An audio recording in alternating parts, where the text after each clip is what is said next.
Hello everyone and welcome to another spectacular game between Jan Nepomniachtchi and Magnus Carlsen. It's from the World Rapid Championship in 2016 from Qatar Doha, and it is the first game that Magnus actually won against Nepo, including all time formats. So it took Magnus some 14 years and 10 games to finally crack that armor Nepo is wearing. And it's quite an interesting game, so you guys are going to enjoy it. Let's check it out, and then as usual we're going to discuss the standings and a little bit about everything. So Nepo with the white pieces opens with e4. We have c6 by Magnus going for the Caro-Kann defense, knight to c3, d5 attacking the center, and knight to f3. So Magnus captures in the center, we have d captures, knight captures, and now knight to f6, attacking this knight here and offering white the double black spawns on the f6 square. So this is what Nepo goes for. It is the standard way to play this.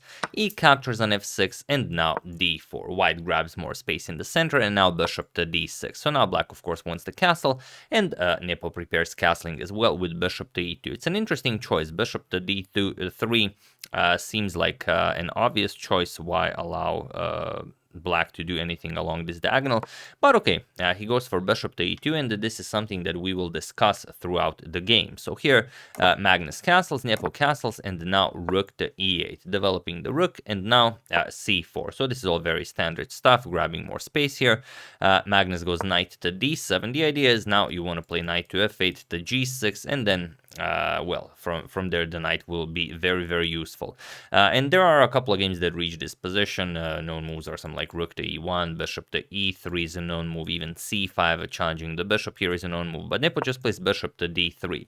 And it's already very weird. Okay, this is a rapid game, so he's probably trying to take Magnus out of his comfort zone, maybe trying something weird, but it's a loss of a tempo at best. So this position has never been reached again. I know you guys are interested in that. And Magnus just continues with knight to f8. Of course, queen to c2 going for that h7 pawn is coming. So Magnus has it on f8 guarding the pawn, but also just knight coming to g6 will also guard the pawn. So here h3, not allowing bishop to g4, and now knight to g6. We have queen to c2 by Nepo. Now the knight can't move because you will lose that h7 pawn, and queen to a5 by Magnus. A nice developing move with the queen, now getting ready to develop the bishop and also somehow get the other rook into the game. So c5, challenging the bishop here, bishop back to b8. You don't want to play bishop to c7 because that will really create huge problems for you. Imagine something like b4 attacks the queen, you sacrifice a pawn, and then rook to b1, and what is your queen doing here? Queen a5, bishop to d2, and well, there's simply no square left for your queen. You're gonna have to play something like knight bishop to h2 check, give up the bishop just to free up the c7 square for your queen. So you have to be careful here. So bishop back to b8 by Magnus, and now bishop to d2, chasing away the black queen, queen back to d8, and now rook f to e1. And now Magnus could trade on the e-file, but if you do this, then just captures. Nepo has a rook very nicely placed on the open e-file, and Magnus still has to figure out how to get the bishops out of the way so the rook can finally enter the game, because you want to play rook e8 at some point to challenge white's rook. So Magnus goes bishop to e6. First he says, all right, I first have to figure out how to get the other rook into the game, and then we're going to discuss trading on the e-file. And now you might expect something like b4, why not, grabbing more space here, or a4, then maybe b4 and b5, but Nepo plays bishop to c4. So it's a very unusual treatment of the bishop. Bishop e2 followed by bishop to d3 followed by bishop to c4. Now offering a trade of light square bishops. Magnus just continues with knight back to f8. Now if a bishop captures, we might even capture with the knight here. So rook a to d1, and now bishop to c7. Now Magnus wants to develop the queen and finally get this rook into the game. So queen to b3, putting pressure on b7, and also now with a triple attack here on the e6 square. So here Magnus finally trades. Bishop captures, queen captures, and queen to d7. So a lot of squares for this bishop to now be just absent from the game. But okay, Nepo continues with b4. Now we want to play a4, b5, and grab more space on the queen side. We have knight to g6 by Magnus. Now, with the absence of the light square bishop, we want to bring this knight to e7 and then to d5. And on d5, this will be a monster knight. So here we have a4. Nepo continues with his queenside plans. Knight to e7 and now b5. So attacking the queen side, knight to d5. Magnus gets his knight to this beautiful outpost. And now it's a very tense position. You have to be very, very careful here. Do you trade on e8? Definitely an option. Do you prepare with rook to b1 to maybe capture or maybe even push some pawns on the queen side? It's a matter of preference. Nepo decides to capture on c6 right away, and Magnus recaptures. B captures on c6, and now queen to a6. So now this queen is needed here because a lot of things are isolated here on the queen side, and you might have trouble defending them. But for the moment, you really don't, and the Magnus takes this absence of the queen from the game into consideration and decides to perform a kingside attack. So he starts with g5. Now his idea is h5, g4. We're going to open up the position. Our bishop and queen are nicely slicing over to the king side, so good things should happen here if we manage to get these two moves in. So Nepo goes knight to h2. Now he doesn't have to worry about any h5, g4 coming with tempo. And now Magnus makes a very interesting decision. It's definitely one of those decisions that you should remember and try to employ in your own games to the best of your abilities, and that is bishop captures on h2. So we're gonna check out this move once again in slow motion because it's a really important idea. So this is a monster bishop. You do not want to give up this bishop just for nothing. The thing is, Magnus gives it up for this knight because this knight could become a very powerful piece. If it comes to g4, could be attacking a lot of very important squares here. Now, by eliminating it, we play king captures and king to g7, and now we basically have this knight against the bishop. This is now the game. This knight on d5 versus the bishop on d2, because the rooks can be traded off at will. You don't really have to take rooks into consideration, and the queen doesn't really have all that many ideas here on the queen side. So this is what Magnus did. Now it's this knight that's beautiful against this bishop that's really not doing all that much, if it's doing anything really. So here we have king to g1 by Nepo, and now rook captures on e1. Of course, we want to get that rook away.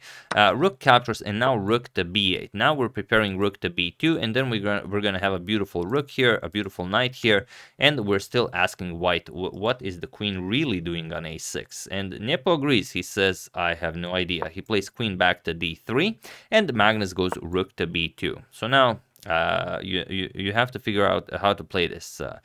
We have a5, but now comes h6. And what do you do here?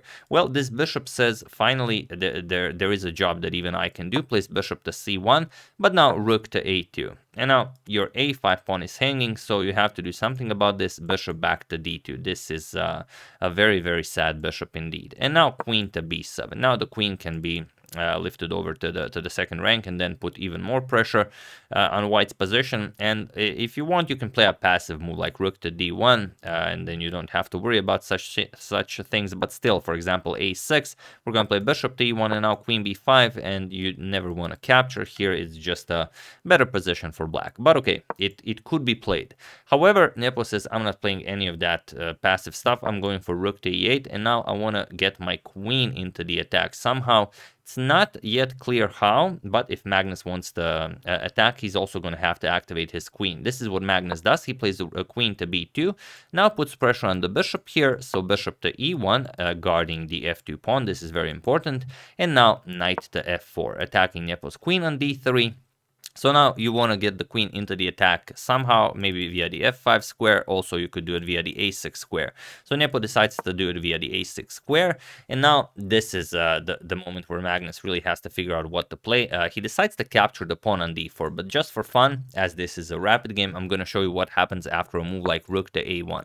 It's really a tricky move because the rook on e8 is not kind of stuck guarding that bishop. And if queen to c8, going for some checks here, you just play knight to g6. And now after after this one check is given, you're going to play king to h7, and you don't really have to worry about all that much. The bishop here is hanging, it's hanging with tempo, so rook to e8 will be played, and now some like queen to b4, and it's game over. White resigns here. So something also possible after rook to a1, because white simply does not have time for ideas like queen to c8. But okay, Magnus played queen captures on d4, and now we have queen to c8. If you're wondering about queen captures on c6, it makes sense because this is now a passed pawn. Of course, this is very strong, but now we're going to play rook to e2. Now just threatening to pick up this bishop here, and after a move like queen to a8, guarding the rook and also preparing rook to g8 check, we can trade here, for example, captures, and now just queen to d5. We threaten checkmate, and there's no good way to take care of this. You have to play f3, then the c5 pawn falls with check, then the a5 pawn falls, and now you're just up 2 pawns in a completely winning position. White has no plans here, whatsoever. So instead, after queen captures on d4, queen to c8 right away was played, not queen captures on c6, and now Magnus just plays knight to g6. Makes sense. We want to take away these 2 squares from the white rook, and just enjoy our attack. We're gonna go after the pawns next. We're gonna put pressure on the bishop next, and this is our plan. So this is a very, very delicate position, and imagine you are defending this with black. I'm gonna ask you to pause the video here and try to find pretty much the only viable defense here for white, because white is not attacking here, while I give you a couple of seconds.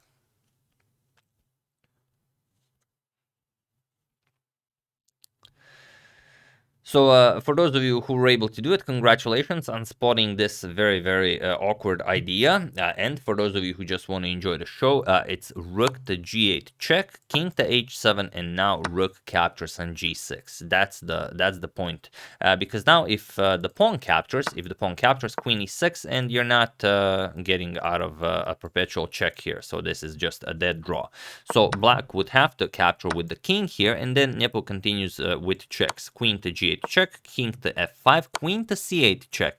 Now if you go back, Nepo just repeats, so you have to go forward. King to e4, now queen captures on c6 with check, king to d3, and now queen to f3 with check. And finally, after king to c4, we push c6, and now we're down the exchange, but we have this very, very strong passed pawn here, which could allow us to maybe do something, but it's still very, very hard. So this is the only way for white to defend properly in this position. But it's a rapid game. Of course, this was not played. Nepo played queen captures on c6, and now, now simply there's no going back. So feel free to pause the video and try to find the only correct way to continue this for Magnus to achieve a win, while I give you a couple of seconds.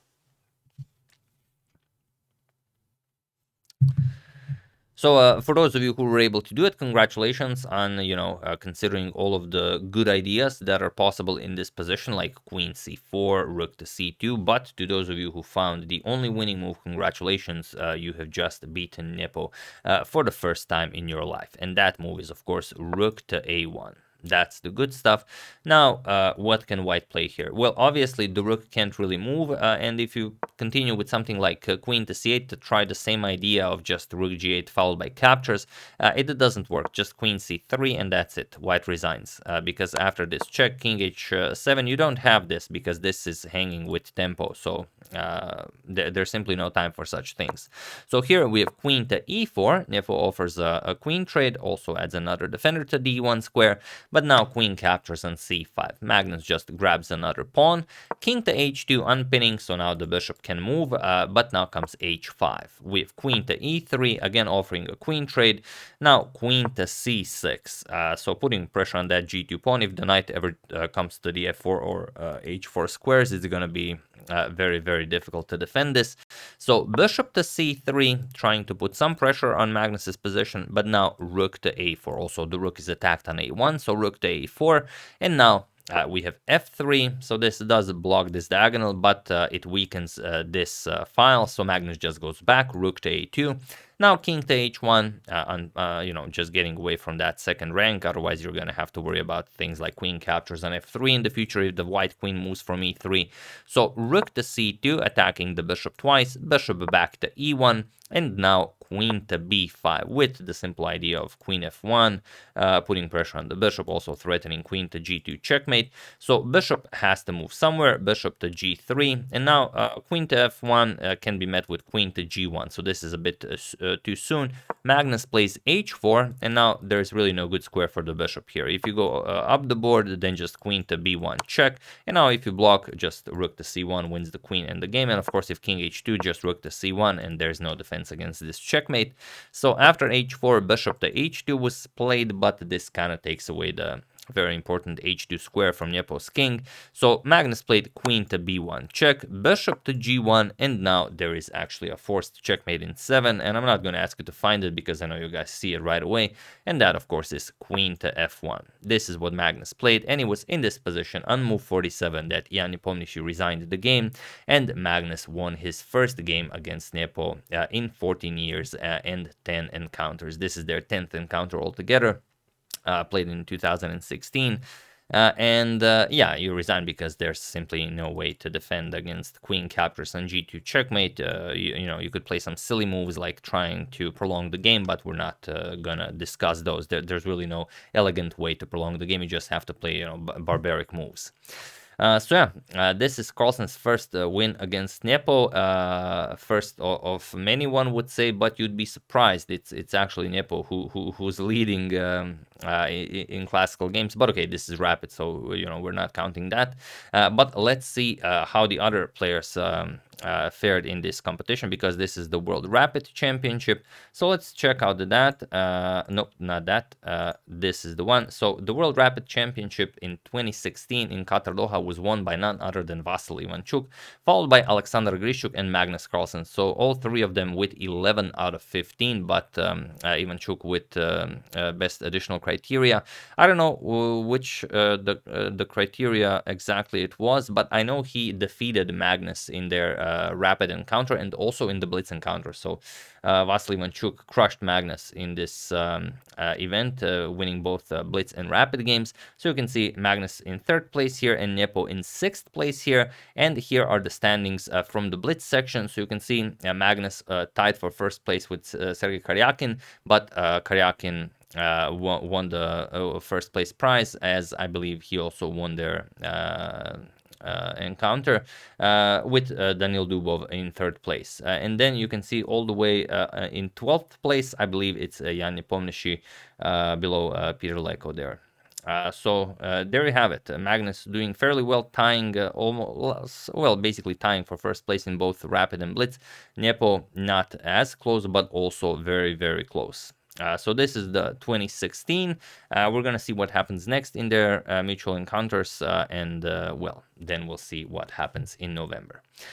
So yeah, that's the game. Hope you guys enjoyed it and that you found, well, at least one, if not both of the pause the video moments. I would like to thank Jean-Francois Bond, Matthias Bollinger, Oliver Nihius, the Hoodie Guy, and the Ween Machine for contribution to my channel. Thank you a lot. I really appreciate it. As usual, you can check 2 of my previous videos here. Thank you all for watching, and I will see you soon, continuing to check up on these 2 fine gentlemen, checking up on your wonderful suggestions and whatever else happens in the chess world. Thank you all. I will see you soon, and have an excellent rest of your day.